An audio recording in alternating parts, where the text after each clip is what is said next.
Hey everyone, and welcome back to the channel. Today, we're diving deep into a topic that affects every single one of us, especially men, in our relationships with women. We're talking about the shadow.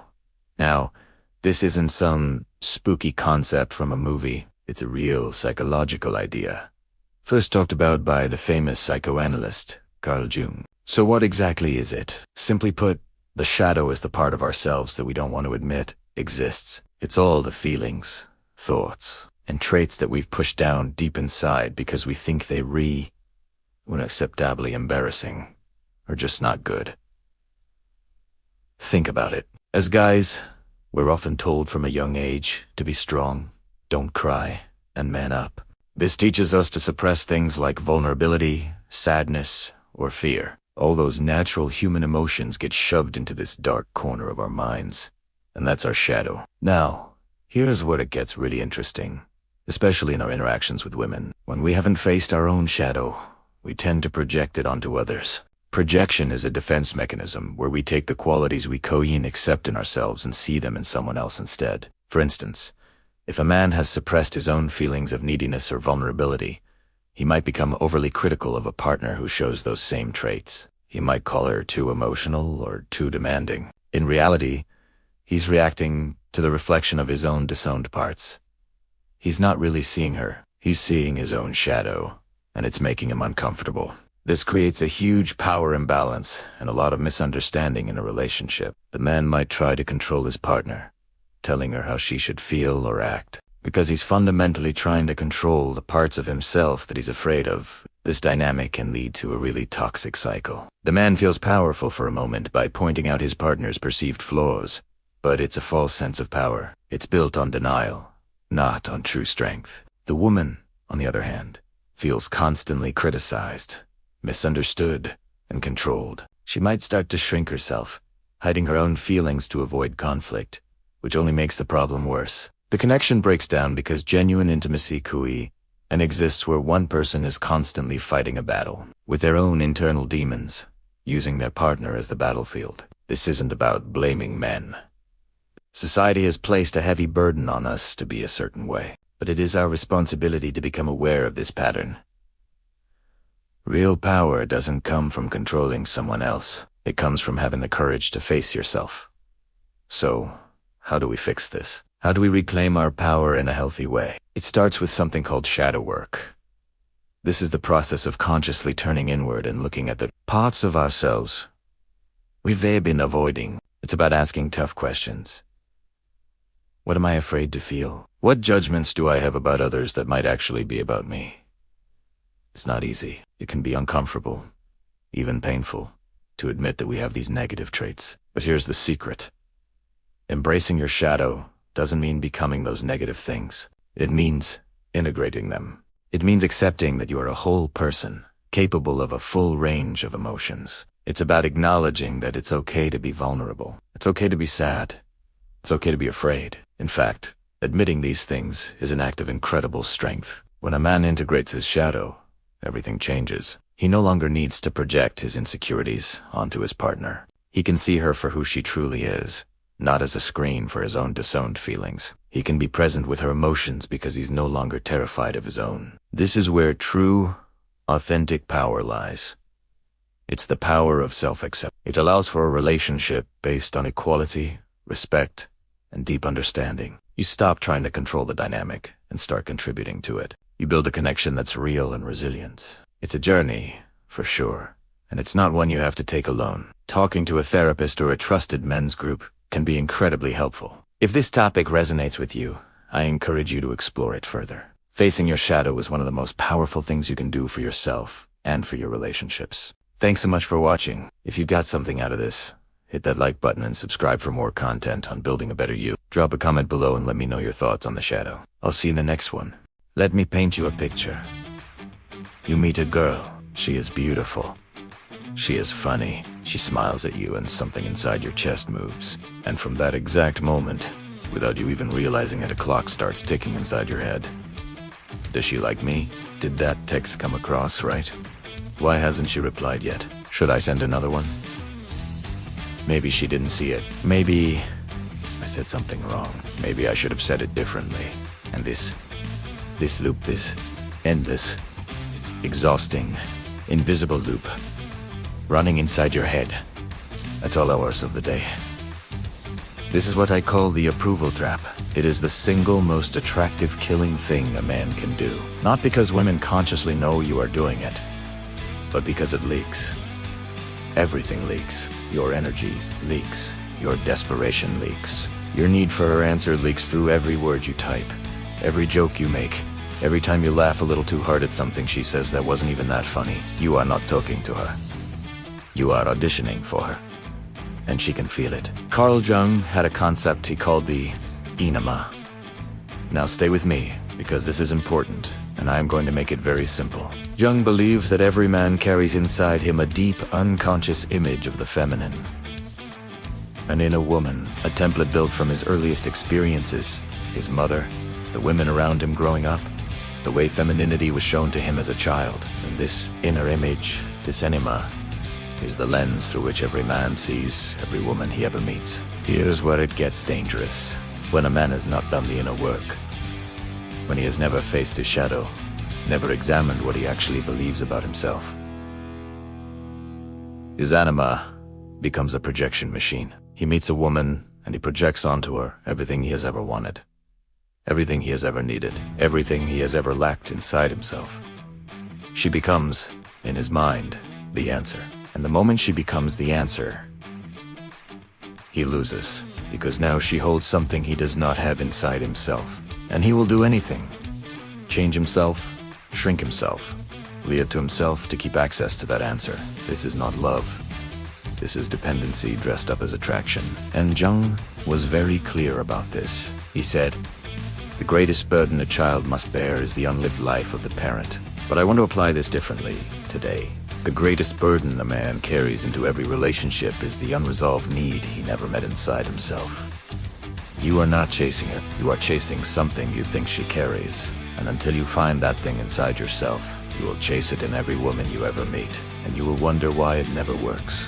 Now, let me bring in Nietzsche. Because Nietzsche understood something about power that most people completely misread. Most people think Nietzsche was talking about dominance over others when he wrote about the will to power. They think he meant stepping on people, controlling people, being aggressive and ruthless. That is a child's reading of Nietzsche. What Nietzsche actually meant was this: the will to power is the drive to become more fully yourself, to overcome your own weakness, to stop being a reaction to the world and start being a force within it. He said, "He who has a why to live can bear almost anyhow. A man with a why does not need a woman's approval. A man with a why is too busy building, creating, moving, becoming, to sit and wait anxiously for a text back, not because he is playing games, not because he is pretending not to care, but because he genuinely has somewhere else to be inside himself. He has a mission. He has a direction. Why? And that energy, that focused, purposeful, self-directed energy, is magnetic in a way that no technique can replicate. This is what women feel when they say things like, "He has something about him." They cannot name it. They cannot explain it. But what they are feeling is a man who is not waiting for their answer. A man who already has his own answer. A man who is complete without them, which is the very thing that makes them want to be included in his world. Now, I want to give you something practical. Because understanding this is one thing. Feeling it in your body is another. Here is what the approval trap looks like in real life. And here is what you replace it with. The approval trap says, "I need to know where I stand with her." The awakened man says, "I already know where I stand with myself." The approval trap says, "Why hasn't she replied? What did I do wrong?" The awakened man says, "I said what I meant. The rest is not my business." The approval trap says, "I need to be what she wants." The awakened man says, "EM what EM at. She either fits or she doesn't." This is not arrogance. This is not coldness.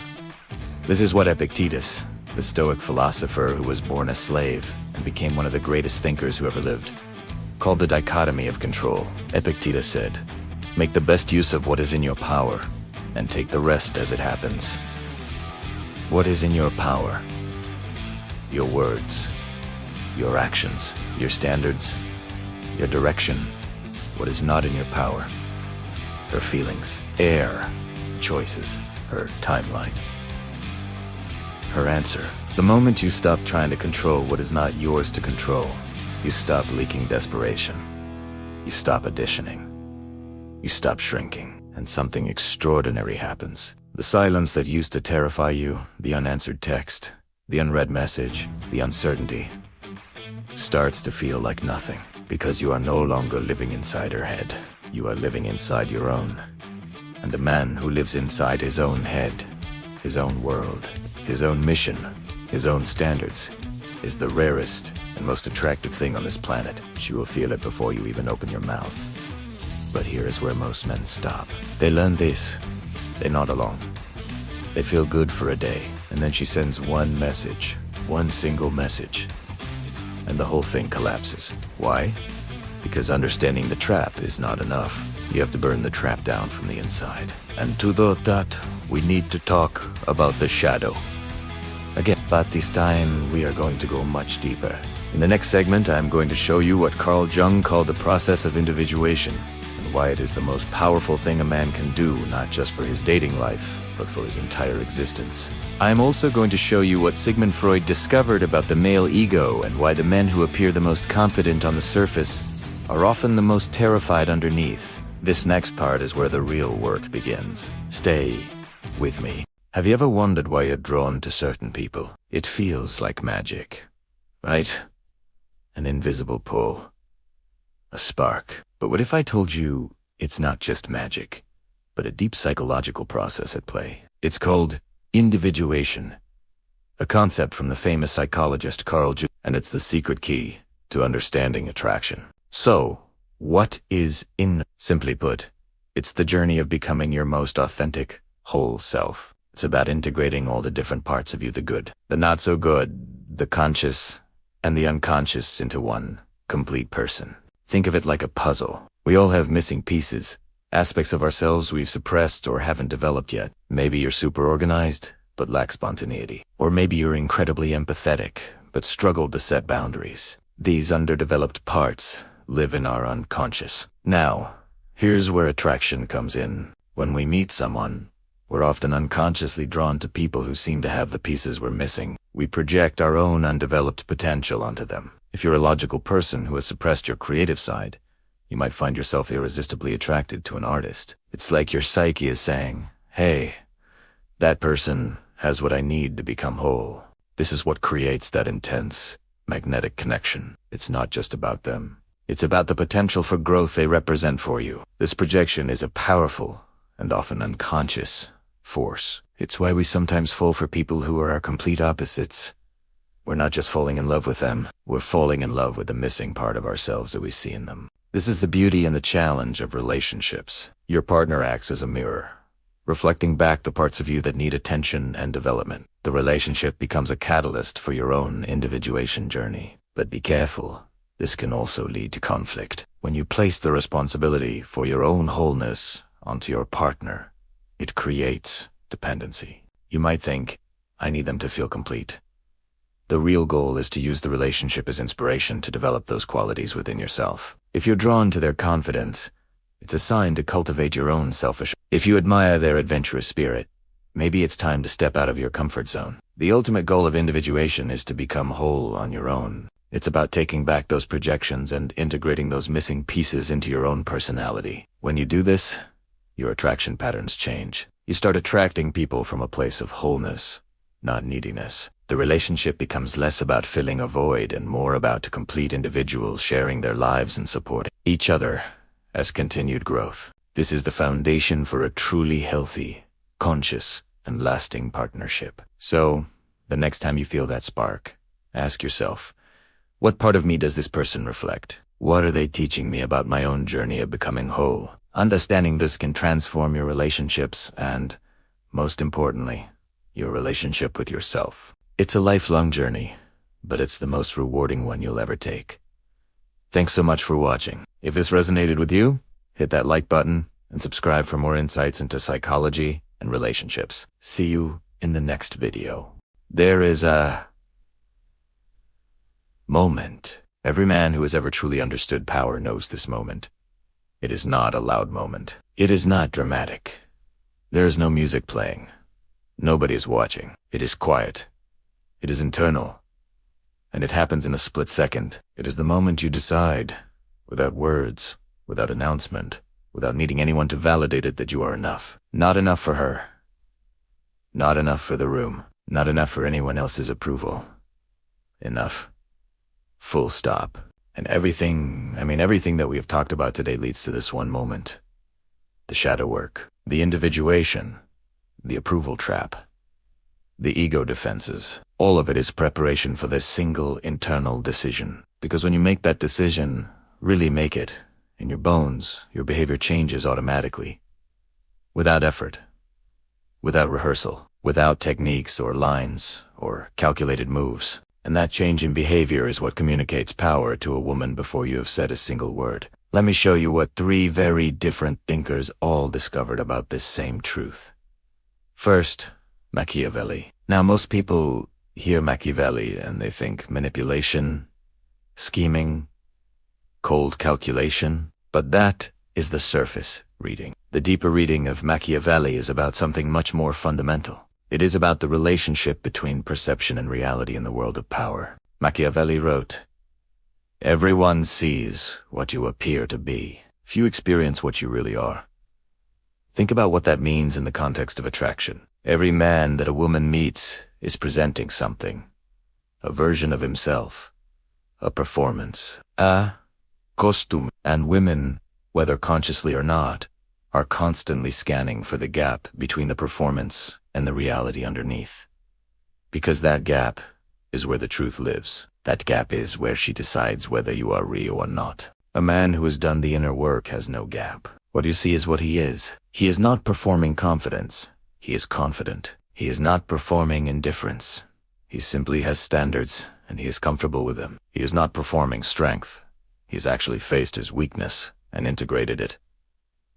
No gap, no performance. No costume. And that, in a world full of costumed men, is extraordinary. Now Robert Greene. Greene spent decades studying the nature of power and seduction across human history. And one of the most important things he ever wrote, buried inside thousands of pages of historical case studies, was this: the key to seduction is to never be seen trying too hard. Not trying at all. Not being passive. Not being cold or distant or unavailable as a strategy. Simply not trying too hard. And the reason most men try too hard is because they are afraid. They are afraid of the silence. They are afraid of the gap. They are afraid that if they stop pushing, stop performing, stop filling every moment with words and gestures and reassurance. But Greene's entire body of work points to the same conclusion that Jung reached from a completely different direction. The man who is most powerful in any dynamic is the man who needs the dynamic the least. Not because he's playing a game of artificial scarcity, but because he genuinely has enough inside himself that he's not dependent on the outcome. He can walk away. Not as a tactic, as a truth. And the moment a woman feels that a man can genuinely walk away, not because he doesn't care, but because he cares about himself more than he fears losing her, something shifts inside her. Something old and deep and instinctive. She leans in. She tries harder. She becomes the one monitoring the dynamic. The power has transferred. Without a word. Without a technique. Without a single calculated move. And finally, Jordan Peterson. Peterson comes from a completely different world than Machiavelli and Greene. He is a clinical psychologist, a scientist, a man who has spent his career sitting across from broken people and trying to understand why they stay broken. And one of the things Peterson says repeatedly, in different ways, across years of work, is this: you must determine where you are going so that you can bargain for yourself in the world. Where are you going? Not where is she going? Not where do you want to take her? Where are you going? This is the question that separates the men who have power from the men who give it away. Because a man who knows where he is going has a center of gravity. He has direction. He has a pull to him, and everything, his decisions, his words, his presence, his silence, orbits around that direction. A man without direction has no center of gravity, and so he orbits around whatever's nearest. And if the nearest thing is a beautiful woman, he orbits around her. He adjusts himself to her. He shrinks and expands and reshapes himself to fit whatever he thinks she wants. And she feels it, and it repels her. Not because she is cruel, but because by nature, by the deepest wiring of human psychology, we are all drawn to what has gravity and repelled by what clings. Be the gravity, not the orbit. So let me bring everything together now, because we have covered a lot of ground today, and I want to make sure you leave here with something real, something you can carry, something that does not fade by tomorrow morning. Here is what we know. Carl Jung told us that until you face your shadow, the hidden, buried, ashamed parts of yourself, those parts will run your life from the darkness. And a man being run from the darkness is a man who leaks weakness without knowing it. Nietzsche told us that real power is not power over others. It is power over yourself, the will to become more fully who you actually are. A man with a why does not need her answer because he already has his own. Freud told us that most male confidence is not confidence at all. It is defense. It is walls, and walls create distance. Only a man who has done enough work to lower his walls without losing himself creates real connection and real attraction. Epictetus told us to control what we can control and release what we cannot. Your words, your standards, your direction. These are yours. Her feelings, her choices, her timeline. These are not yours. Stop paying rent on a property you do not own. Marcus Aurelius told us that the mind is the territory. Win there first. Everything else follows. Schopenhauer told us that you cannot manufacture genuine direction. It must come from within, from real work, real, becoming. Machiavelli told us that the gap between performance and reality is where power is lost. Close the gap. Be what you appear to be. Appear to be what you actually are. Robert Greene told us that the man who needs the outcome the least holds the most power in any dynamic. Not as strategy, as truth. And Jordan Peterson told us to know where we are going. To have a direction. To be a center of gravity, not an orbit. All of these men, all of these different centuries and disciplines and philosophies, all pointing at the same thing. Become yourself. Fully. Completely. Without apology. And when you do, you will not need to take power from women. You will not need to manipulate or strategize or run techniques. The power will simply be yours. Because it was always yours. You just stopped claiming it. That is what women respond to. Not the performance, not the lines, not the carefully calculated indifference. They respond to a man who has met himself in the dark, looked at everything he was afraid of, and decided to keep going anyway. That man is rare. That man is magnetic. That man is who you are becoming right now. By even being willing to sit with these ideas. Do not waste it. Go to work. I will see you in the next one.